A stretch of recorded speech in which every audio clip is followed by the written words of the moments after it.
In this video, I want to walk through a simple system to help you kind of navigate the cross-country trip, the early morning takeoff, that kind of thing. It's something I wish I knew before a lot of my trips years prior. This is the kind of approach that helps you stay steady with your energy when you have a packed day, an early flight, a dinner waiting for you, and just complete chaos in your schedule. If you do cross-country work trips, you know how brutal the first day can feel sometimes, especially if you leave super early, you go straight into back-to-back meetings, you don't have much time in between, then you have a dinner at night, and then your mind is racing before you can even try to get some rest. And you have to just constantly really push to just feel extra sharp, extra social, and just fully on. The thing is, as you know, when we travel often, we really need to protect our energy, our focus, and our recovery so that we can perform our best at work and at home. I work with business travelers all the time, and this is one of the biggest problems I see. I've been to almost 50 countries across hundreds of flights in the last few years, so I have been there when it comes to late nights, early mornings, and everything in between. The biggest issue I see is smart, driven people are trying to perform at a high level, but then they walk into these trips with no real system. And then what happens is we're just reacting all day, and that's what makes the trip so much harder. So let me give you a simple way to think about this, okay?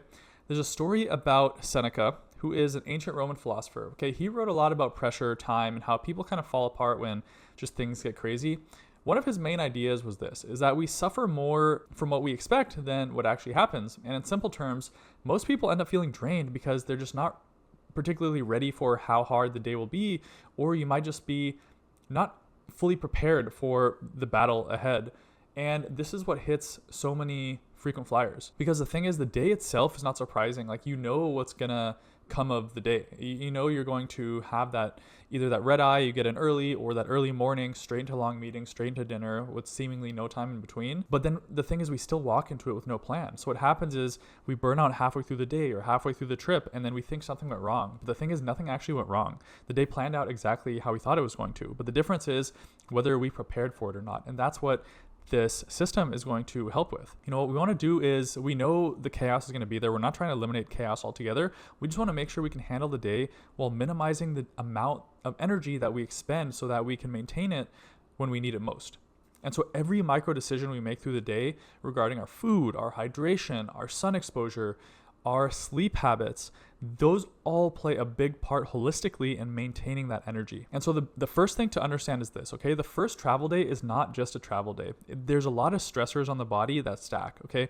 We're waking up early, and if we don't plan the night before properly, then we're gonna be low on sleep. We're dealing with an overstimulating airport. We're sitting more than usual. We're crossing time zones, so the body's confused.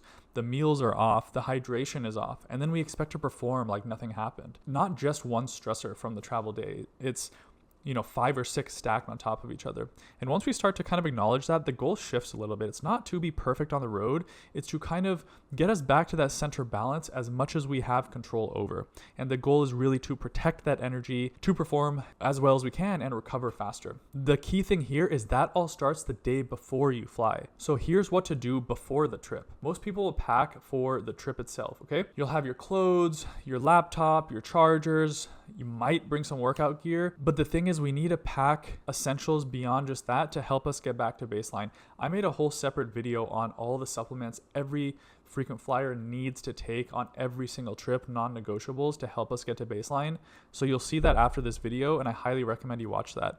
But on top of that, we need to pack things like our exercise clothes, our headphones to kind of zone out when we are doing our workouts, or however you usually work out. And on top of the supplements, we need to pack things like, an eye mask. That's a non-negotiable on my packing list. Earplugs, if that helps you go to sleep. Basically, whatever will help you rest better in a hotel. And one of the supplements I mentioned is a non-melatonin-based nervous system relaxant, which is incredible. So please watch that supplement video. But the thing is, we don't want to be figuring out everything when we're tired and already in motion on the trip. The more important the trip is, the less you should wing it, and you need to pack accordingly. It reduces so much chaos if you start the day before, not the day of. And the same thing applies with our sleep the day before or our workout the day before. There's so many things that come before we even go on the trip. And this applies if it's one trip, if it's back-to-back trips with a day in between, the same principle applies. So when it comes to the flight itself, okay, a lot of people are going to get up early, grab caffeine right away, try to force energy before your body is even fully awake. And that usually backfires, because when we're first waking up for an early morning flight, we're going to have a spike of cortisol,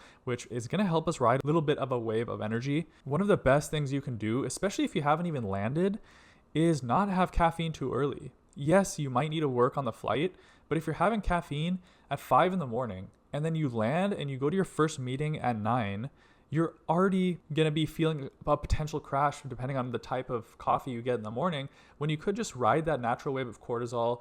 If you work on the flight, then if you need a nap for 15 minutes, listen to your body, then you wake up, you land, and then you get a coffee, and instead of chugging it, you kind of space it out and you sip it over the course of the next hour.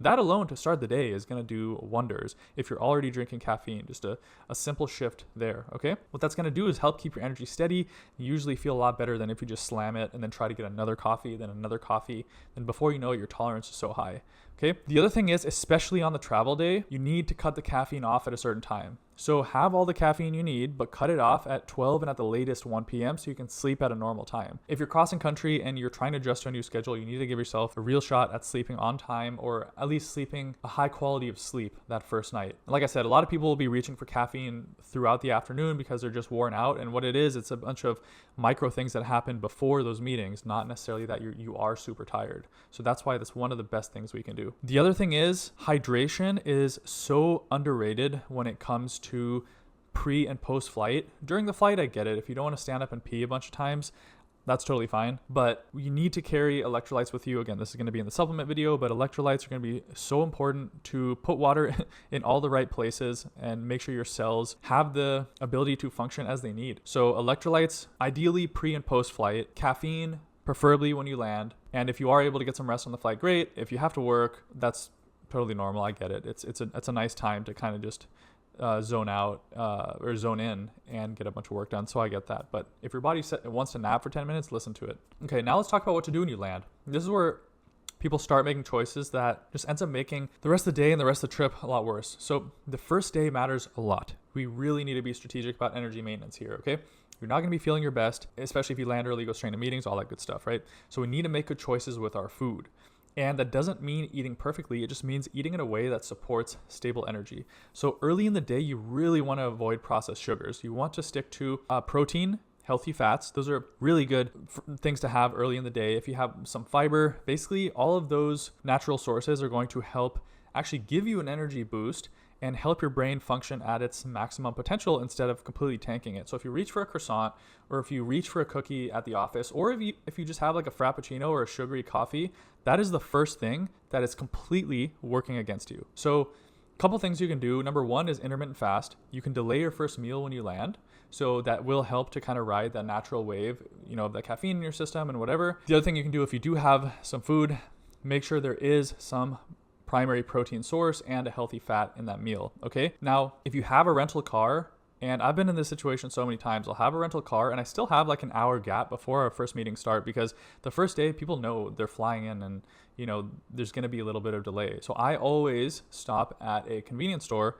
And again, I have a whole separate video on convenience store and gas stations and why they're an absolute cheat code. So I highly recommend you watch that one as well. But usually there's a little bit of a gap. If there's not, then that's no problem. I'll go either in the evening or the next day. But convenience stores and gas stations are great to pick up some pre-cut fruit to put in the backpack, to pick up some like low sugar or zero sugar Gatorade.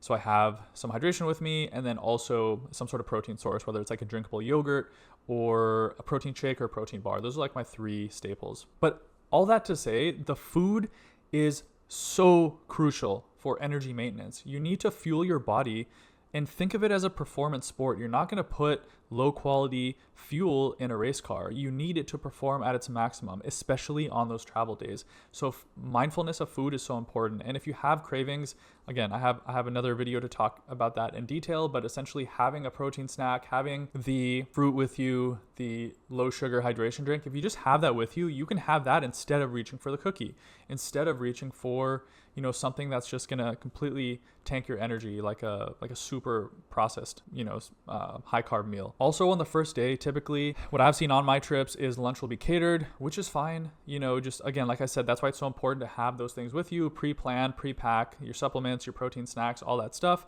so that if you do get the catered sandwich, have the protein bar after that, or have the yogurt after that. And then if you do finish lunch 5 to 10 minutes early, go take a quick stroll around the building. It's going to help with digestion. It's going to help with getting some sunlight in the day. That alone, that little shift can work wonders to boost your energy in the middle of the day and ride that wave. So if you're having lunch, you cut caffeine around the same time, you do that little walk, you have that protein snack. Like, again, these are little micro things throughout the day that don't change much at all. You're already sitting in the chair, you're already going to be eating, you're already going to be having coffee, but how we do it makes all the difference. Okay, so these are some of the smart moves that we really need to focus on. Okay, the first night. Now we've had a long day, we just came from the client dinner, and let's say we're just staring at the ceiling at 10 p.m. If there's one thing that I hear a lot, it's like, oh, that day I didn't get a workout in, I feel guilty. No, the first day, if you have time before your flight, amazing. But if you're going to back-to-back meetings and then your dinner, then you're home, prioritize rest that first day. That is a cheat code. First night, always prioritize rest, okay? That's why it's important to have the eye mask, the earplugs, and the supplementation that I talked about to help your nervous system wind down and to completely block out all the extra noise to be in the most restful state possible, so you can actually get that cortisol back to a decent level and get rest for the next day, where then you can ride that wave and have way more control. So really do not try to squeeze in that extra work. The second you open your laptop, your mind is going to be racing. I've done this so many times. Sometimes it even disrupts my sleep. So I know if I look at my phone and see a notification, my sleep is wrecked. So that is huge. Now on the second day, this is where we really win, okay? We want to not be in a reactive state and we want to start building momentum, okay? So day 2, always start with movement. I'm telling you, I've been on hundreds of trips and never do I have to go straight into something. If you have like a board call in the morning or like an early morning meeting because of time zones, that's different. I've also been there. I've worked with teams in the Middle East where I had to be up at 4 a.m, which is fine. I'll do that 30-minute meeting, an hour meeting, and then it's still 5 a.m, and then I can start my day with movement. But day 2 needs to have some sort of movement in the morning, something that won't stress the body. So it can be like a, medium intensity, lower intensity type of workout, whether it's just walking on the treadmill on an incline for 30 minutes, or if you have a structured workout, then you can do that in the hotel gym. Or even if you just want to do some mobility and stretching and go for a walk around the building, you need to have some sort of morning movement. The same strategy for food is going to apply as the travel day, which is we want to not start our day with processed sugars. We want to have natural whole foods, especially having a protein source, some healthy fats to really help with the digestion, some dietary fiber. What we want to do is not have a huge blood sugar spike and then have that crash after 2 hours, which is what is going to cause us to just feel super drained, okay? So don't reach for the muffin, don't reach for the flavored latte. We really need to be strategic about what we eat here. So we're trying to, again, avoid the mid-morning crash. It's not because we don't like food. It's just because we need to treat this as a performance sport and ride the wave of energy. So protein source, healthy fat, dietary fiber, all those are going to be your best friend, some early movement. And if we pair something on top of that, if you have the ability to, depending on when you're awake, is some morning sunlight. Last thing in the morning is you have to hydrate. So again, this is also part of the morning supplementation stack, but you have to hydrate with your microgreens and electrolytes if you can, or just drink electrolytes later, either during or after the workout, but you need to have some sort of fluids and water as soon as you wake up. And then you repeat. If day 3 is another full day, repeat what you did on day 2. And if you don't have time to work out that day, that's okay. You don't need to work out every single day, as long as there is some sort of structure and you have movement on that day 2. And then if you go every other day or every 2 days, that is totally fine, as long as there's a specific cadence of movement. And the thing is, we're not doing it to make you suffer or to make you just want to sweat. It's a tool to get an outcome, and the outcome is to have sustained energy for a long period of time. So that movement is going to help reset your body, cut any jet lag. Like it's very, very important. But we basically just are going to rinse and repeat that process. And then the thing is, when you get home, the important thing is also, whether you have a plan yourself or you're working with a coach, whatever it is, you need to have a plan in place to get back to your structure at home. And that's why for business travelers, it's so important to have a combination of flexibility and structure. So when you're home, what this does is you ride the wave of momentum from the trip, you go home, and then you go back into the routine. And it doesn't have to be anything crazy. We're not trying to just like pound it and, make you super burnt out. Not at all. It's things that should fit with your lifestyle. So when you're back home, that first day, if you want to have a good reset, then, if you have access to a full gym at home, then go ahead and take advantage of that. You'll have food in your fridge that you have more control over to help ride the wave of energy when you're home.